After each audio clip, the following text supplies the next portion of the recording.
Our first member says, would you please talk about compromise and how this is or is not a loving thing? We were talking about this the other day in our book study and found ourselves confused. One group member says she ends up compromising what she wants for her husband frequently. For example, she wants to do something with her friends and he wants to do something else with her instead, so she tends to compromise herself and what she wants. She stated that compromise has to, this is in capital letters, happen in a relationship at some point. Not really, no. So how do compromises go? In compromises, both parties lose something in order to gain something. That's the nature of them. They trade losses. Now, we tend to often view it in terms of, well, we get more of what we want, but we forget that we trade losses. So I want to pay $40 for something you have, a used wheelbarrow. You want $50. So we compromise classically at $45. So yes, there's a potential gain. I do get the wheelbarrow, you do get $45, but there's also a mutual loss. You didn't get as much as you want. I had to pay more than I wanted to. And this mutual loss almost always leads to resentment in relationships. It works the same way between countries. They sign treaties. Treaties are as a result of negotiation and compromise. And what percent of treaties do you think in the long term are honored? I would love to see statistics on this, but pretty much every conflict, every trade disagreement, every war is preceded by the violation of a great number of treaties. Compromises. A result of resentments. World War II happened because compromises were made at the end of World War I at the Treaty of Versailles. Everybody pretty much hated the results. The Germans hated it so much that they took their revenge out on the rest of the world in World War II. So let's make it more practical. Let's say that you and I are partners, and you want to plant a garden in our backyard. That's your desire. You want the garden to be, let's just make it up, 100 square yards. So that would be 30 feet by 30 feet. Not a huge garden, really. Well, I suppose in some yards it would be the whole yard. And you want to plant the garden with annuals. I don't plant annuals, so petunias, I think, are annuals. And it's flowers you have to plant every year. They don't last from year to year. Well, I take care of the garden. I'm not willing to do the work of replanting annuals every year. And I'm not willing to take care of an additional 100 square yards of garden. We've just kind of accepted our division of labor that I do the outside work. I'm willing to do 50 square yards of perennials. These are often flowers, but it can be other things that continue from year to year. They don't have to be replanted, with perhaps a couple of shrubs. Another example of a perennial that doesn't have to be replanted.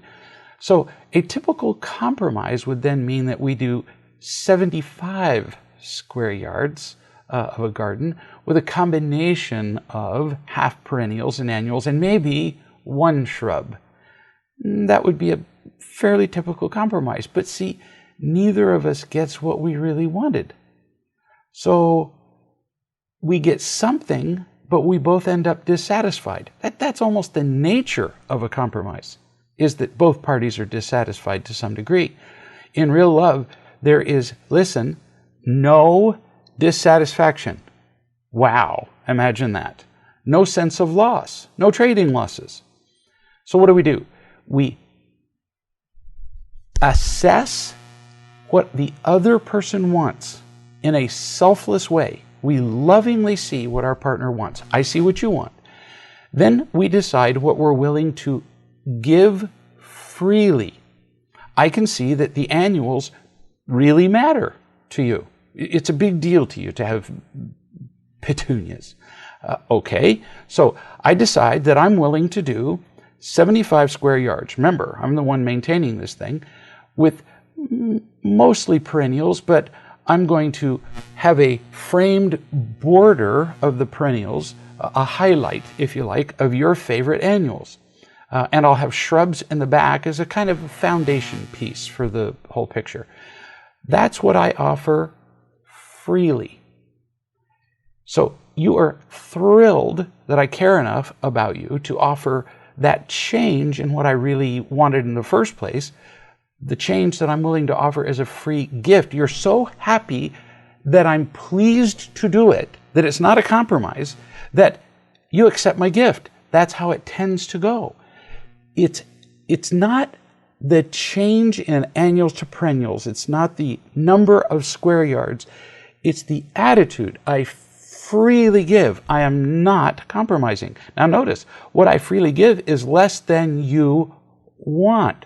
So what if that's not enough for you? In this particular case, you take my offer as evidence of my love for you. And so you're happy with my offer, and I'm happy with what I offered you, and everybody won, and there was no compromise.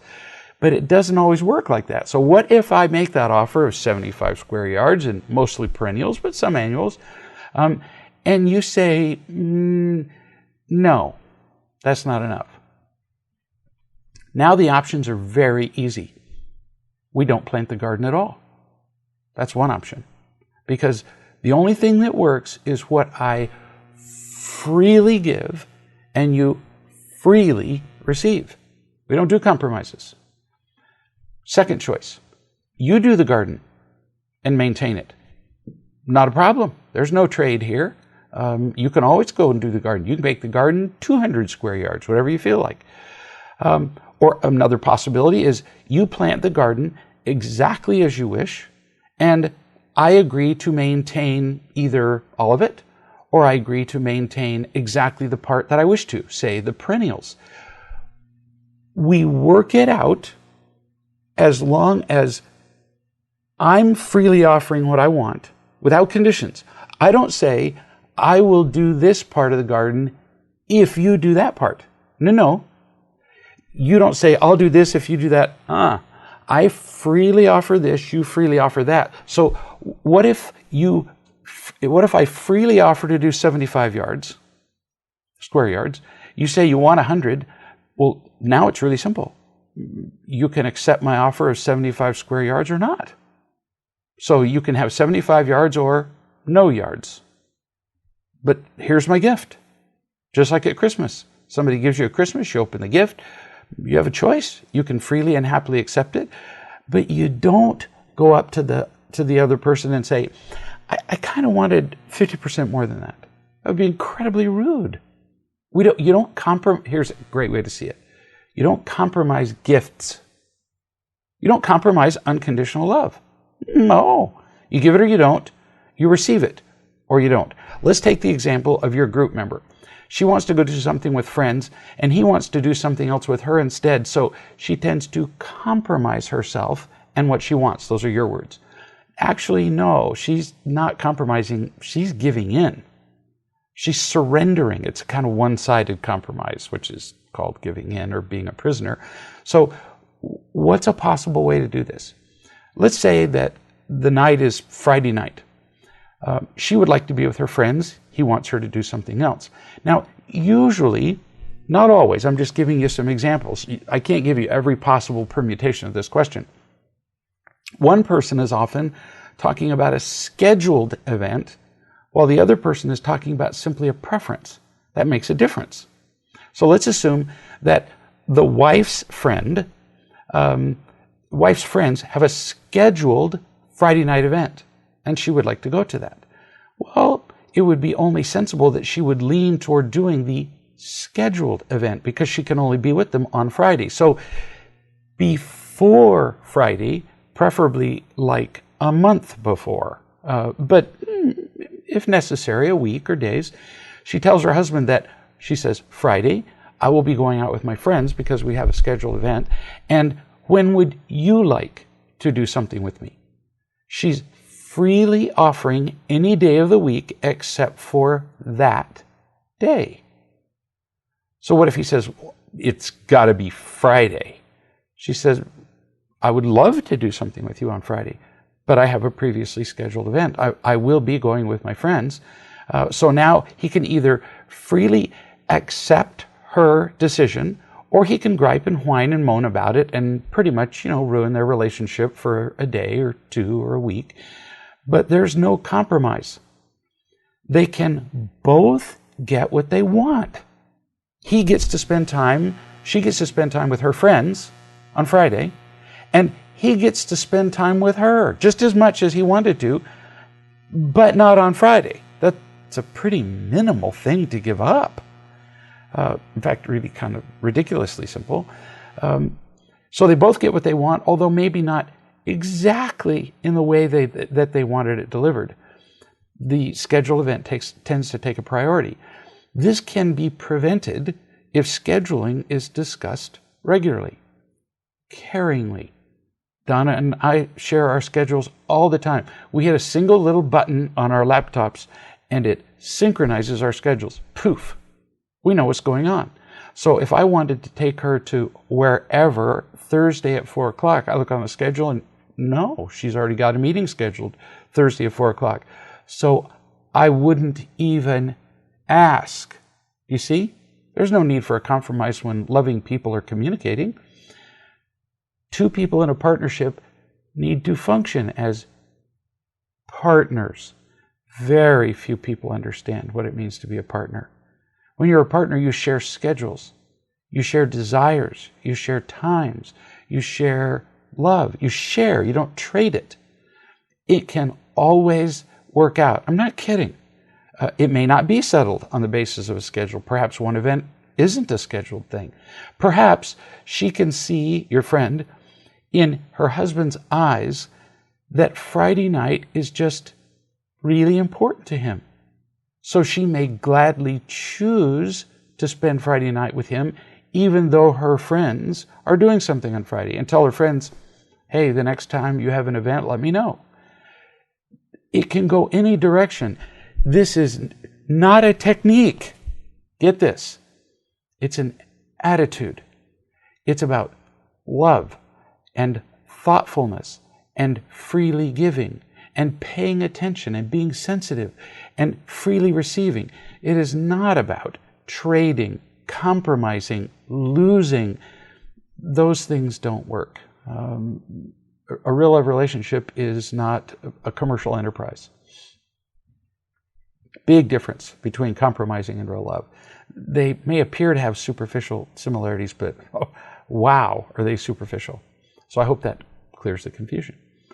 Here's a man who says, Greg, you make it clear that others' expressions of disappointment and irritation mean that we know we are not being given real unconditional love. But what if, on the other hand, we know on a deep level that the other person would die for us, that they regularly sacrifice for us, that they have forgiven us and accepted us in memorable moments and love us unconditionally in some ultimate sense?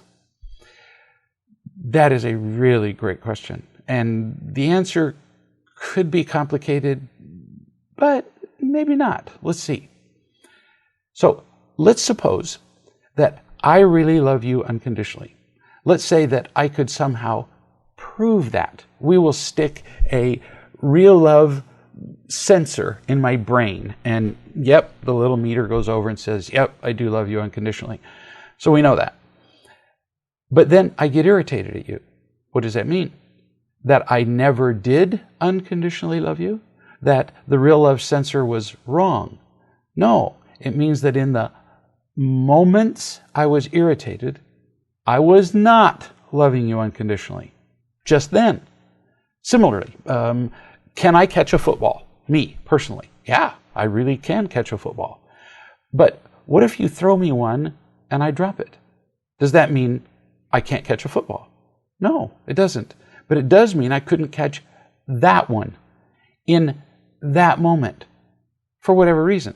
I was tired. It was a bad throw. You threw fast. I wasn't paying attention. I slipped. Whatever. So we can overall unconditionally love somebody, but have moments where we don't. Now, but let's keep going, because this gets harder. Let's again suppose that I love you unconditionally. Say 50% of the time. But the other 50% of the time, I get irritated and I'm not loving. Pain is far more memorable and impactful than pretty much anything else in the short term. So if it's 50-50, you will not feel that I unconditionally love you. You won't. 50% is nice. It's way better than 0. But it's not enough for you to make an overall assessment that I love you. It's just not. Let's go another step. You indicated as evidence of unconditional love things like the following. You said, well, what if we know somebody who would die for us? Yeah, see, some of our evidences of unconditional love aren't necessarily evidences. The fact that somebody would die for us may be love. It may not be. So, for example, I've read several books now, one notable book called War by Sebastian Junger, I think. And he interviewed many soldiers who had been in battle and interviewed men who had gone out on the battlefield and demonstrated, not just talked about, their willingness to die for their buddies. And it turns out that their overwhelming motivation was from a sense of companionship that they'd had with their friend, a sense of belonging, belonging to the unit, a sense of obligation. But the number one motivation for people to go out and risk their life for somebody else was, ready? Fear. Number one, easy. They were more afraid of not going out on the field of battle and being seen as a coward and having let down their friend than they were afraid of going out on the field of battle and dying. Fear. So just the fact that somebody would die for you may be because of love, but very often not. Because these were men that showed no indication of unconditional love in other areas of their life. Fear was the primary motivation. You indicated that one evidence of unconditional love is their willingness to sacrifice for us. Oh, that's rarely a true sign of unconditional love. Parents sacrifice, for example. Every parent sacrifices for a child. Every mother sacrifices just to bring a child into the world. But then, honey, they expect to be paid back. How do I know? How many times have we heard this expression from a parent to a child? After all I've done for you. So that means the parent didn't make the sacrifice for the child. The parent made an investment with the child and expects to be paid back. That's not unconditional love. Or you do something for a friend, and then later, when you're in need, what do? You call the friend and ask them to do something for you, and as part of your asking, you say, now, you remember when I took you over to whatever? You remind them of the favor that you did for them, obligating them to do a favor for you. So making sacrifices is, in fact, I would suggest most of the time, not an indication of unconditional love. You said, well, but what if they've forgiven and accepted us? Well, maybe love, maybe not. Surface forgiveness is often given out of a sense of duty or obligation or social correctness or religious conviction, but isn't really unconditionally given. And it's often discovered later that this forgiveness that was given was really very temporary. It had a price. So I'll forgive you this time, but it's conditioned on you're not doing it again. You see? So those things that you said may be signs of love, they may not be. Bottom line, disappointment and irritation do mean that in the moment of disappointment and irritation, we're not loving. And they're often indications of an overall lack of unconditional love. We are so quick to say, well, but the other person does love me. I've interviewed thousands of people, actually now tens of thousands of people from all over the world who have claimed that they were loved unconditionally, but with additional information about what love is and how love feels, and with just, 2 or 3 questions from me, sometimes just one, they have almost immediately realized, no, they were not unconditionally loved. They thought they were unconditionally loved because it's the only love they ever saw.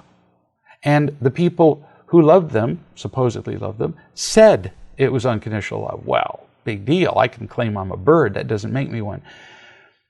They did not feel unconditionally loved. They simply accepted the word of those who claimed they did.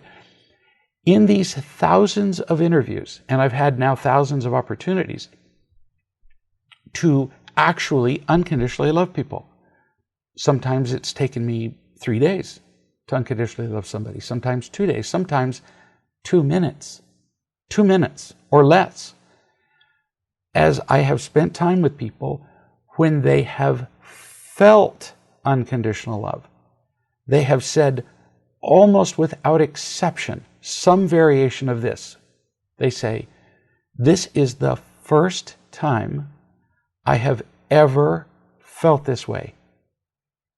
I'm going to repeat that because it's so important. This is the first time I've ever felt this way. What does that tell you? That they've never felt it before, despite the fact that they thought they had. They were just labeling conditional love as unconditional love. And these people don't know anybody who's ever described such a love. Well, you multiply the tens of thousands of people I've talked to times the thousands of people they know, and we have a score of almost 0. That's a pretty huge sample. So there's very little unconditional love in the world. I've interviewed psychologists and counselors and ministers and therapists, and goes on and on and on. It's an exceptionally rare thing. So there's just sort of a kindness, or in some cases a desire to justify, to say that other people have loved us unconditionally, when the truth is that's just rarely true. Now, I couldn't possibly be in a position to tell you that you weren't. I don't know you. Maybe you're the one. Out of the tens of thousands of people I've interviewed, there have been, fewer than 10 who really were. Maybe you're one of those, but the odds are you're going to win the lottery sooner. More. If unconditional love were common, the world simply would not be in the shape it's in. Look at it. Corruption, lying, conflict, lawsuits, road rage, on and on and on. And that's because of the rarity of unconditional love. You continue. I feel that my wife's unconditional love, in this sense, though she still expresses annoyance and irritation at times, and I know she has limitations in really listening to me and in other areas. Let's just assume this is not self-delusion, because we want to believe that we're unconditionally loved. This is still you speaking. Are you saying that even though we may know we are deeply loved, the actual moments of disappointment and irritation outweigh that on some visceral level? Look at the words you used. You said, even though I know that she unconditionally loves me, she expresses annoyance and irritation at times. You didn't say rarely, you said at times. And we usually tend to underestimate those times. So I'm going to say many times. She has limitations in listening to me and in other areas. You've described irritation, disappointment, and listening that she's limited in, which are probably the 3 most reliable evidences of unconditional love. You named the 3 and said she's limited in those. So what are the odds that overall she's unconditionally loving? 0, pretty much. And again, I have no accusation to make of her. I don't know her. Don't know her, don't know you. I'm saying that if the moments of not loving are frequent and severe enough, we can't feel loved overall. And second, that when you say we may know we are deeply loved, that knowledge is based on our limited experience. If we've never known real love, how could we claim we've had it? And then there's the thousands of interviews and on and on and on. The mountain of evidence I have that it's rare is huge. I look at my own life. I experienced my first conscious moment of unconditional love when I was 40, 41, something like that. Now, 100 years ago. One, as I looked back on my life, 40 years of living, knowing everything I know now, I can remember before that moment at age 40 or 41, I could remember one moment of unconditional love, knowing everything I know. One, I remember when it happened. I remember where. I remember what street I was on and between which two other streets. It lasted for 2 minutes. And I was itching for it. I was looking for it. It's pretty rare. We tend to easily deceive ourselves that we've had it. Why? Because we want to believe that we've had it. So let me know if that answered your question. Let me know by email. Here's somebody who says, my grandfather died. He's having a celebration of life thing instead of a funeral. I don't really want to go, and I don't want to go to the party afterward either. Now people are pressuring me to go, and I'm starting to feel obligated. Obligation sucks. You either freely offer love or you don't do it.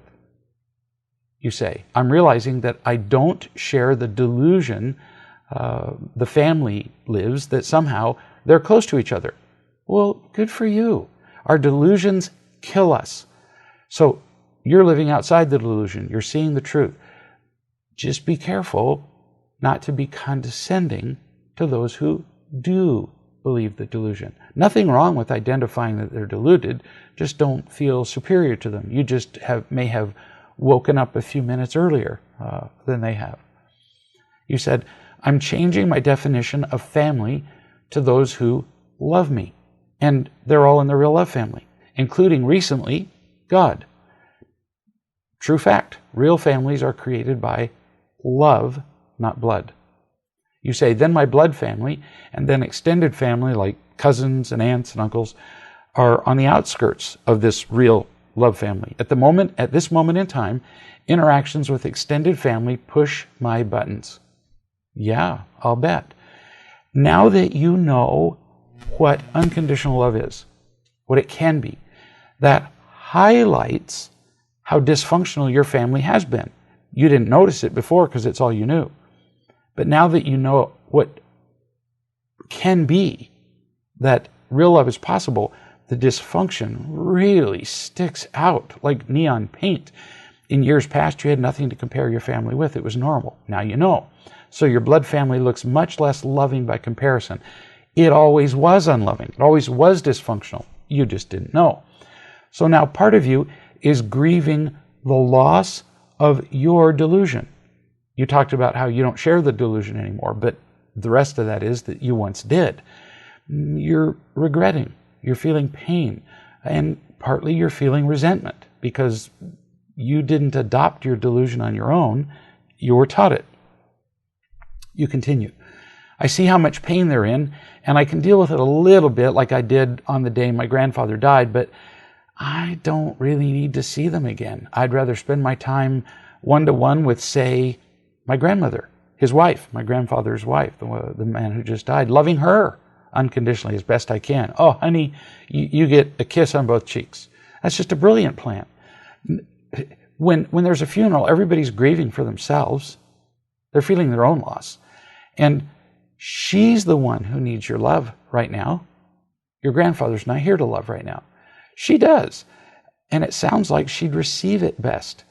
Way more effective than spending your time with people who don't understand you. So that's a really very loving idea on your part, as opposed to just, well, I'm not going to have anything to do with anybody. You continue. So my choice is that I will not be attending any celebration of life thing. And I'm going to go visit my grandma. That's my choice. I haven't told anybody yet. And the lie I was believing was that they won't love me or accept me for my choice. Most likely they won't. You're right. Many of them may not. Now, we don't know whether, most won't, but who cares? You simply decide what is the right thing to do, which involves the ideal thing blended with what you're capable of. So you decide what the right thing is for you to do, and then what people's opinion of that is, well, irrelevant. You say the majority of my extended family can't love me anyway, so what's the point in worrying about it? So if they talk about you, remember this. You say, I guess the important bit, which I forgot for a moment, is remembering that I am worthy of making my own choices without justification or explanation, and I am loved by you, and then you name a bunch of other people in the real love community. Yeah, way to go. You got this thing nailed. You already had all the answers. I'm just sort of making commentary for the benefit of the people who are watching the video chat. Brilliantly said. On a conference call, let's see. This is a coach who wrote me. On a conference call, I pointed out to a woman that she often changes the subject when someone points out a behavior of hers that is hurting her or others. She asked me for an example, but I couldn't come up with one. Then I didn't know what to say. So what should I have done differently? Listen better. People rarely respond to general descriptions of their behavior. So if you say to somebody, were you aware that you're a complete moron? Rarely is that helpful. But if you can point out a specific behavior that was unproductive, people listen way better. They need to see how principles change their specific behaviors. Then they can generalize to more instances of that behavior or behaviors that are like it. Same with people who say to you that they or their partner tend to do whatever, be selfish, be angry, whatever. You have to ask them for examples. And helping people with general tendencies is just too vague. So you need to listen better for examples of how they've done what you're trying to describe to them.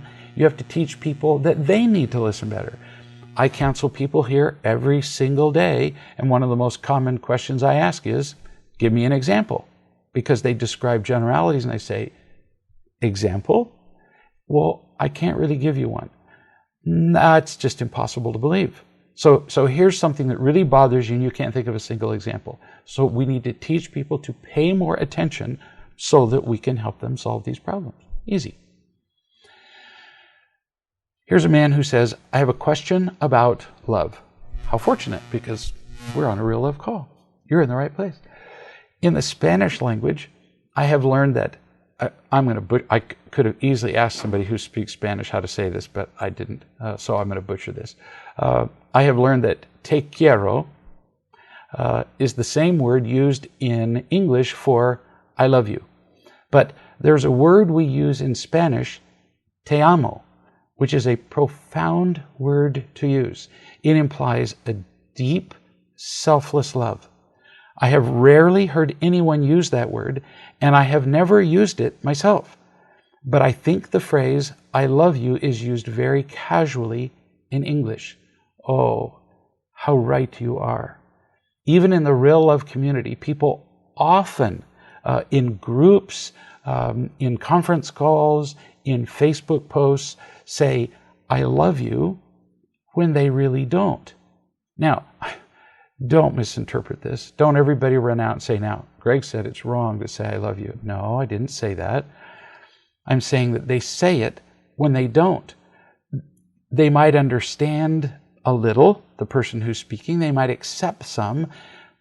But do they really unconditionally love? That's really quite a thing to say. So I encourage people to consider whether they really unconditionally love before they say, I love you. Why? Because if you tell somebody, I love you, and they can tell from your behavior that you don't mean it, now not only do they not feel loved, but you're a liar and you're completely undependable. I saw a couple not long ago where one of his primary complaints was, well, but I'm a loving partner. When I say I love you to my wife, she shrugs me off and doesn't say anything back and walks away. I said, well, if you say I love you to her with that tone of voice, no wonder she walks away. What she's hurt by is that you're trying to pull one over on her. You're trying to fool her. You're playing a game. You're telling a lie. You're saying, I love you, while your behavior screams, I don't.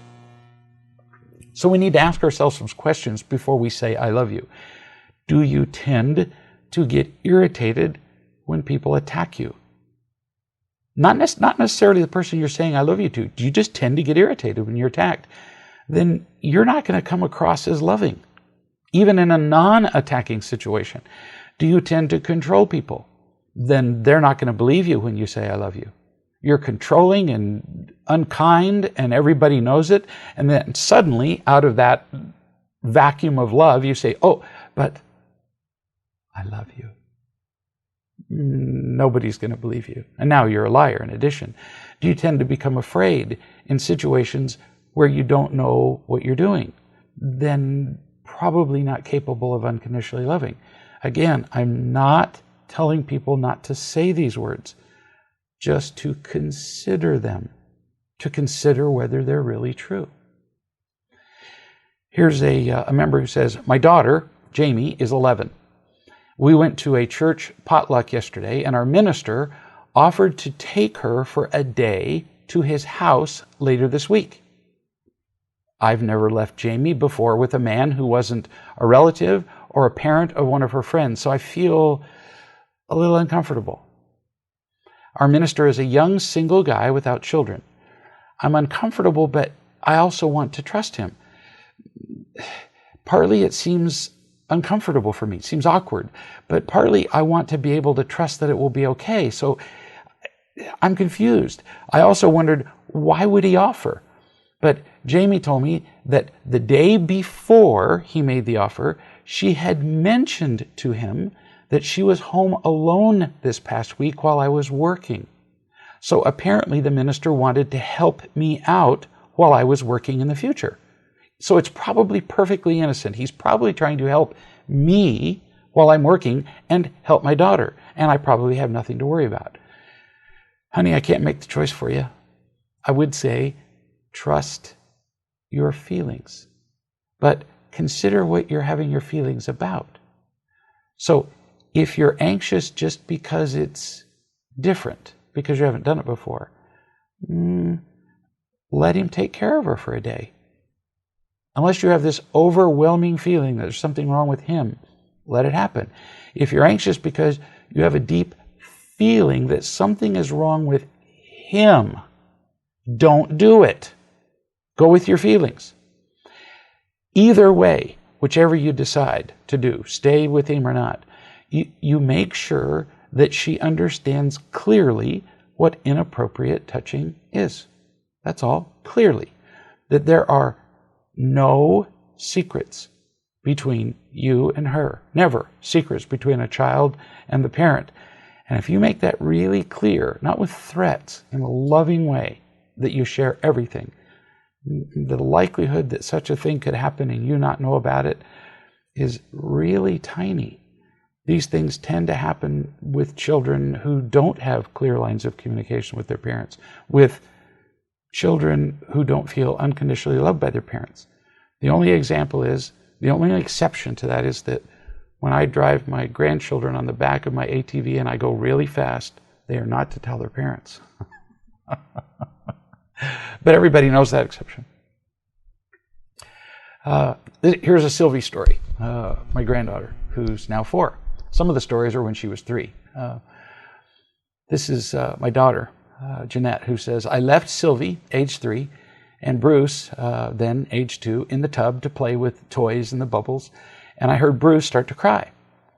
When I approached the door, I could hear Sylvie say, I'm sorry, Brucey. Next time I won't take.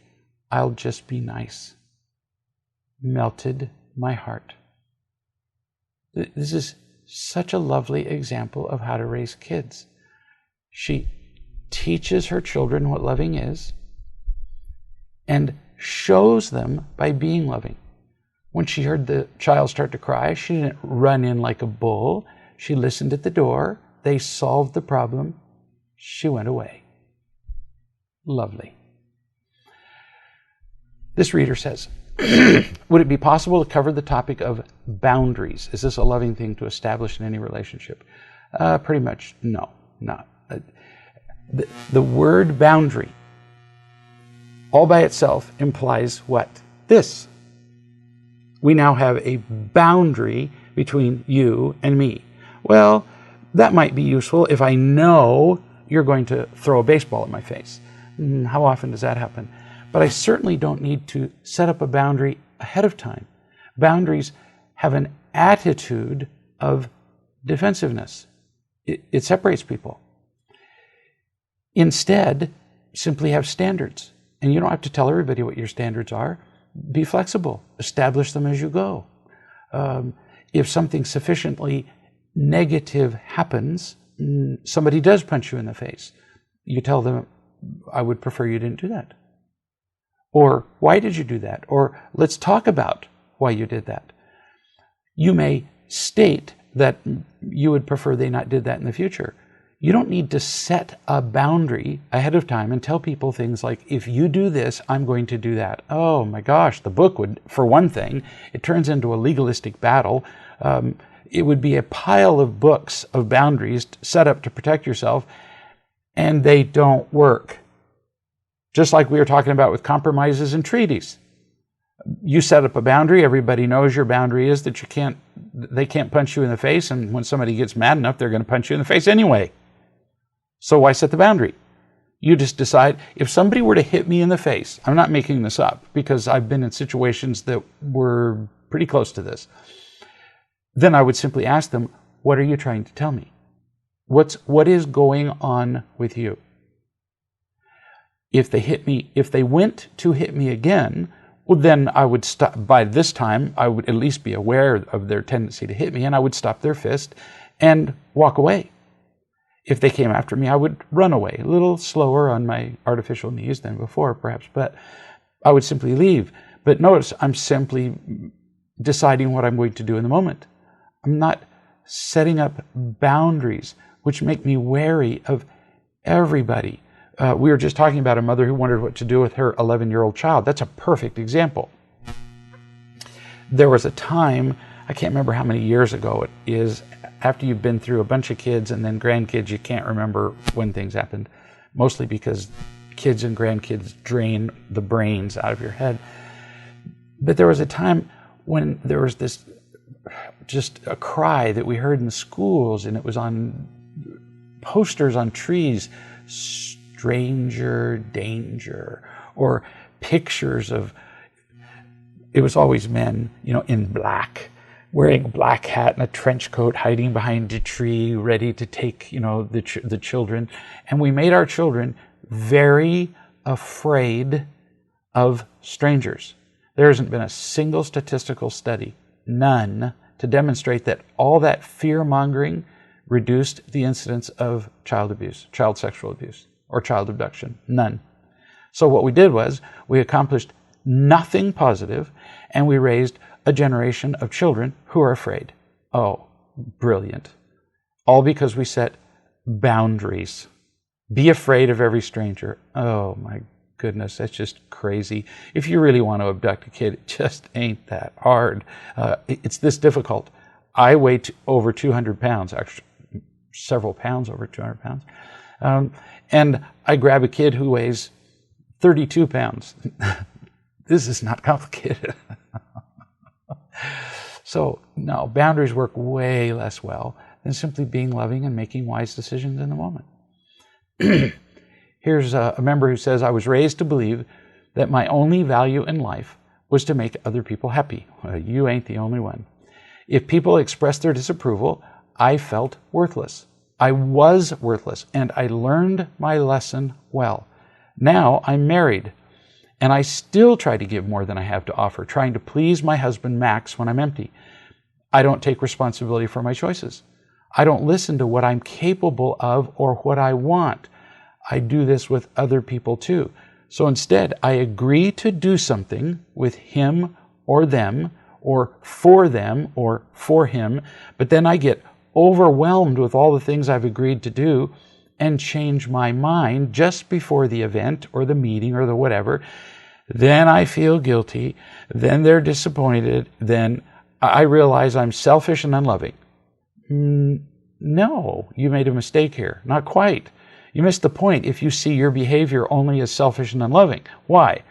First, you're missing the cause of your overextending yourself. You said you have a need to please, but you're only part way there with that answer. The real problem is you don't truly believe that you're worthwhile, innately, at your core, without your having to do anything to prove it. If you feel worthwhile, you don't need to please people to win their approval. It just goes away. That's the root problem, not the need to please. Second, when you describe yourself as selfish and unloving, you're condemning yourself, which once again is proof that you don't feel worthwhile. Back to the original problem. So, bottom line, you feel worthless.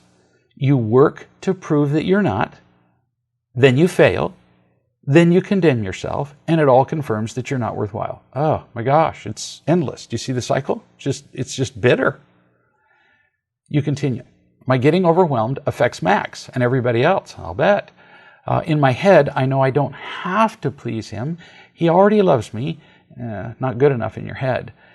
If he does get upset about me doing or not doing something, I know it's more about him than me. Again, you know that in your head. You say, and he has choices too. He could go alone to the event. He could not go. He could go to part of the event, whatever. If I don't say no when I mean no, then when I'm saying yes, he can't feel that it's freely given. Now, that was an important thing to say. If we always say yes, as people pleasers often do, we don't really have relationships. We can't truly love. We're just hostages. We're just servants. We're slaves. And frankly, it works both ways. When we're people pleasers, we are slaves. But once we have done whatever it takes to please people, we then demand their approval. So we make them slaves. See? It's kind of sneaky on our part. So everybody's enslaving everybody else. And, frankly, a big community of slaves is just not all that optimal. You continue. At the moment, I'm only halfway there when I'm empty. If I say yes, I don't mean it. If I say yes and change my mind, that's not loving either. Right. You have to decide what you're capable of doing.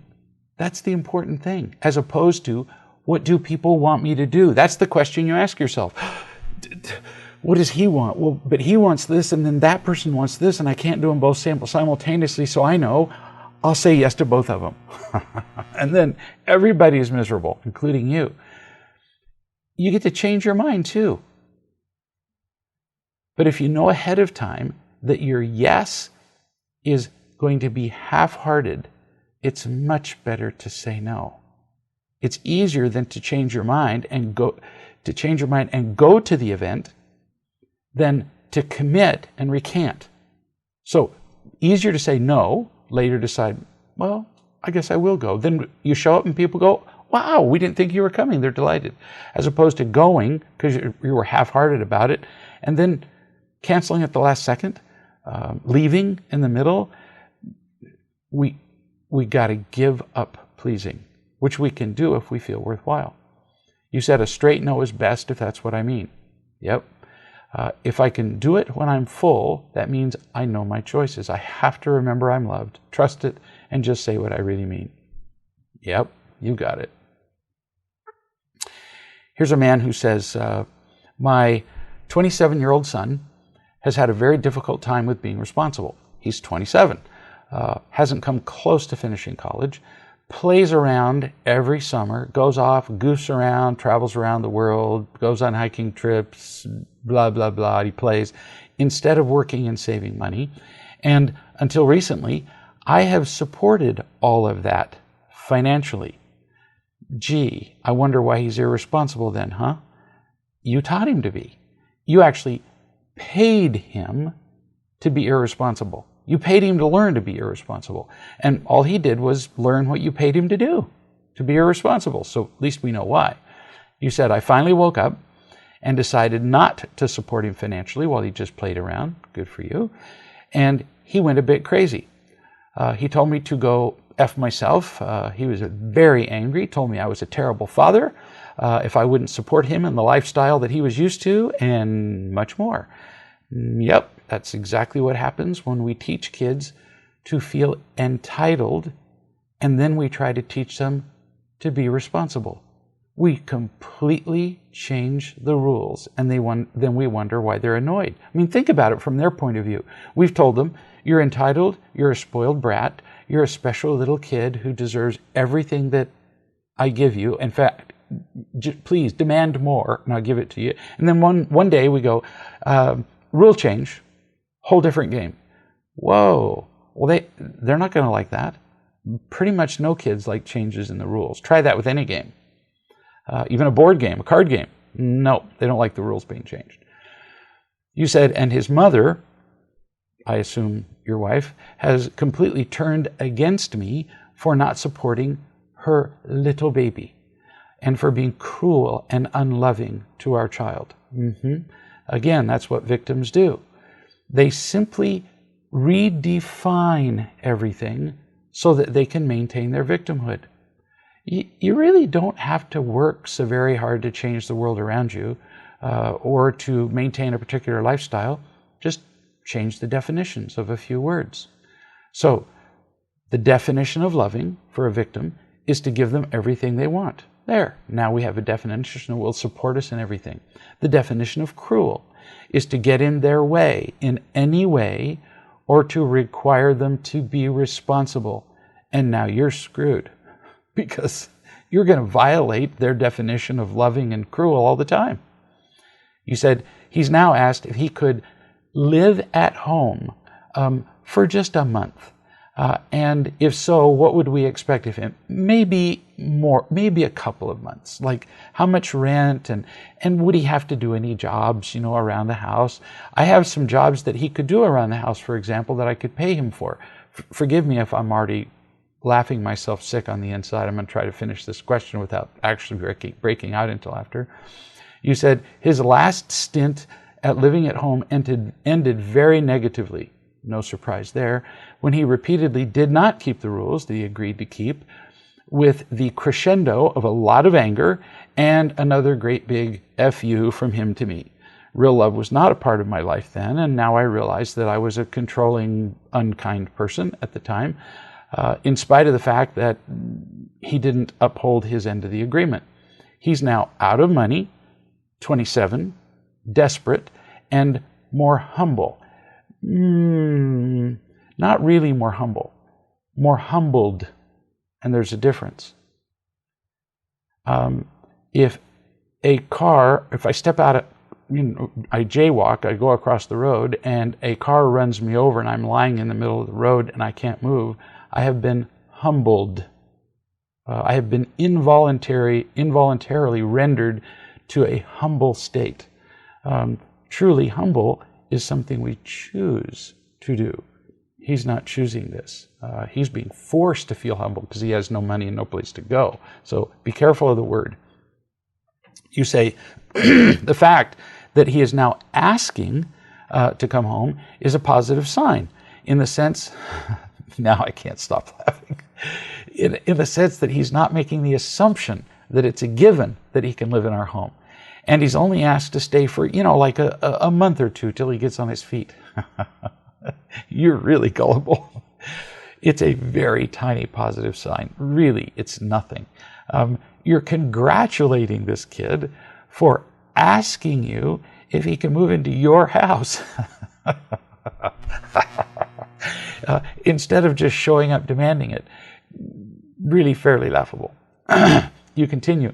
A complication is that my wife is not with me on the real love journey and has a history of defending and enabling him and putting him before and putting my son before our marriage.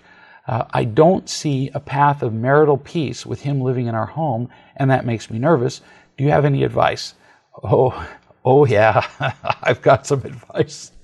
Actually, this would be more than advice. If I could, I would issue this as a military order. I'm not trying to be a downer. I'm really not even trying to tell you what to do. I've just been doing this a long time. So here's what I envision. I've been doing this with parents and children for so long that as I tell parents what's going to happen, afterward they call me and they go, how did you know all of this? Because often I can tell them not only what's going to happen, but the words that are going to be used and how long it's going to take before it does. Because everything that you've told me, not just in this email, but in other emails, foretells these things happening. If your son, we'll call him Bob, moves home, your wife will protect him at every turn from fulfilling any responsibilities he agrees to. He'll come up with an excuse for everything, every chore he's agreed to do, everything he's agreed to pick up, the garbage taking, anything. He'll say, oh, well, I didn't have enough time. You didn't explain it to me enough. Well, I was just having fun with my friends. I didn't have my phone with me. And your wife will back him up. This will happen. This will destroy your marriage. It's going to make it even worse. And it's going to teach your son that he can not only be irresponsible, but he can destroy everybody around him in the process. And he won't care. Your wife will blame you at every turn when you don't give him what he wants. This will happen. Your son will simply take his living there as his proper due, that he's entitled to it. He won't learn a thing about gratitude. You've already said he's given you the big F you when you didn't give him what he demanded and that he wasn't entitled to in the first place. I admit that I laughed out loud when I read that you said you had projects around the house that you could pay him for. He's proven that he's irresponsible. So he will continue to be what he is now because he hasn't learned any significant lesson. You said he was humble. No, again, not. He will work half-heartedly and only occasionally at the projects that you've given him at the house. And then he'll be irritated at you when you tell him that the work either has to improve in quality or quantity or promptness. Do you getting the irony of this yet? He will agree to do the jobs, and then he'll be mad at you when you hold him accountable for it. And your wife will be mad at you. He won't keep the rules of the house. He won't. He won't pick up after himself. And the net effect will be he will create more work around the house. Then you'll resent it, and your wife will tell you that you're being unloving and unreasonable. This is going to happen. Please let me know if you're betting against me, because I'm going to Vegas and putting down everything I've got on these things. He doesn't have a car. So he will demand the use of yours. And then if you don't make it available to him whenever he wants it, like if you're using it yourself, Bob's going to get angry. And so will your wife. In fact, your wife would rather be angry at you for not loaning him your car than she would to allow him to use her car, because she's at least smart enough to know that he won't return the car on time and probably without damage. You talked about it only being a month or two. That was a real gut buster. He will lie around. He will not get on his feet. He won't use this time to get back on his feet. He'll do nothing. And then you get to the end of the time you decide, a month or two, and you'll decide that it's not working out. And now you're dead. Because now, instead of simply telling him not to come, you'll be in the position of what he's going to call and your wife's going to call throwing him out. That's what they're going to say. They're not going to say, Dad, thank you so much for allowing me this month or two to stay here at home and be a bum. No, they're going to say you're unkind and that you're Scrooge and you're mean and you're throwing your own child out into the street to starve. And on and on and on. This is how it's going to go.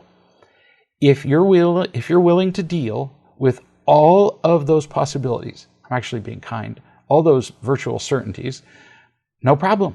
Just be aware of the relatively high likelihood of every one of them. I would suggest personally that you go outside and run as fast as you can head first into a good strong tree. it would be much faster than the pain you're about to bring on yourself, and it might knock some sense into you.